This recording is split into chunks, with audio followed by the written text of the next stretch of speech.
Brought to you by TechnoSpark 20 series smartphones.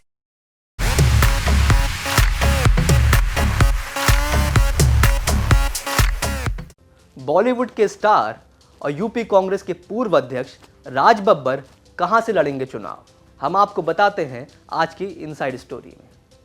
दरअसल राज बब्बर को लेकर तमाम चर्चाएं हैं। राज बब्बर पिछले दिनों मुंबई में, जो कि जब राहुल गांधी की यात्रा दिखी तो राहुल गांधी के ठीक 2 कुर्सी पीछे बैठे दिखे। फ्रेम में वो लगातार दिखे।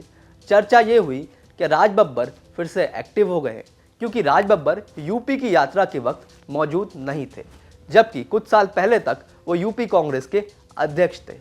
राज बब्बर यूपी से सांसद भी रहे हैं, लेकिन राज बब्बर यूपी में ही गायब थे। इनफैक्ट 2022 के चुनाव के बाद, यानी जब देखा जाए तो 2019 लोकसभा चुनाव के वक्त राज बब्बर ही अध्यक्ष थे।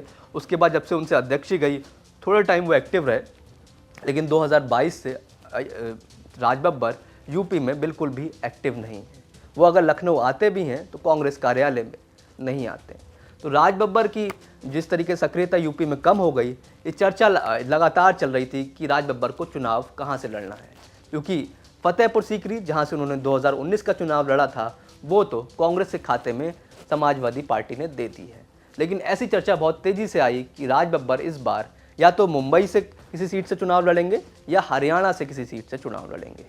तो सूत्रों की माने तो सबसे ज़्यादा चांसेस शुरुआत में ये लगाए गए कि उनको मुंबई की एक सीट मिल सकती है, क्योंकि इस बार प्रिया दत्त हो सकता है चुनाव ना लड़ें। वहीं दूसरी तरफ ये भी कहा गया कि वो हरियाणा की गुड़गांव सीट से लड़ने के इच्छुक हैं। लेकिन जो जानकारी हमें मिली है उसमें राज बब्बर का नाम अभी 2 जगह से गया है। एक तो फतेहपुर सीकरी से और दूसरा गुड़गांव से। जी हाँ, वही फतेहपुर सीकरी सीट जहाँ से राज बब्बर ने 2019 का चुनाव लड़ा था, लेकिन उसके बाद वो यहाँ पर एक्टिव नहीं दिखे थे। लेकिन कांग्रेस से जुड़े सूत्रों की माने तो फतेहपुर सीकरी ही वो सीट है जहां पर कांग्रेस सबसे ज़्यादा विलिंग है उनको लड़ाने को लेके।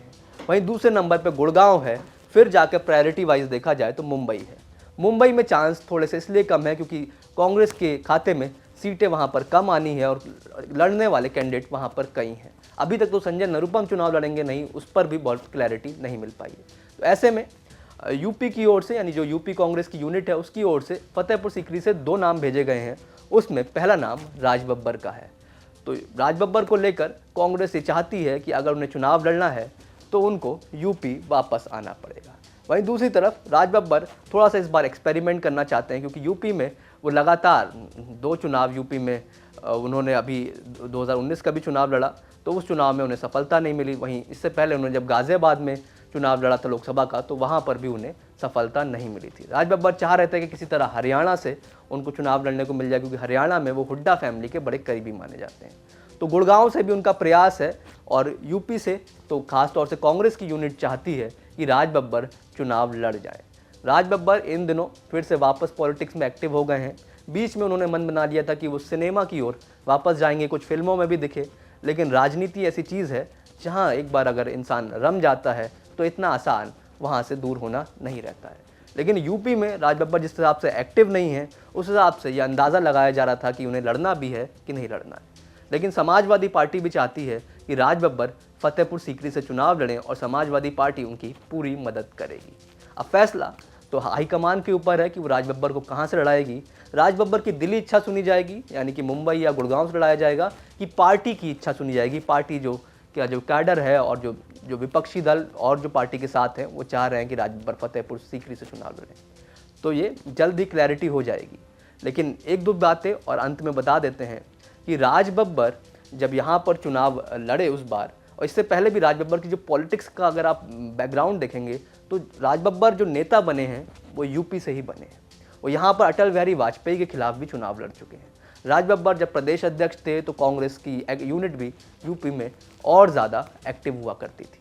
राज बब्बर का यादव फैमिली से भी बड़ा गहरा रिश्ता रहा है। मुलायम सिंह यादव उनको बहुत सम्मान करते थे।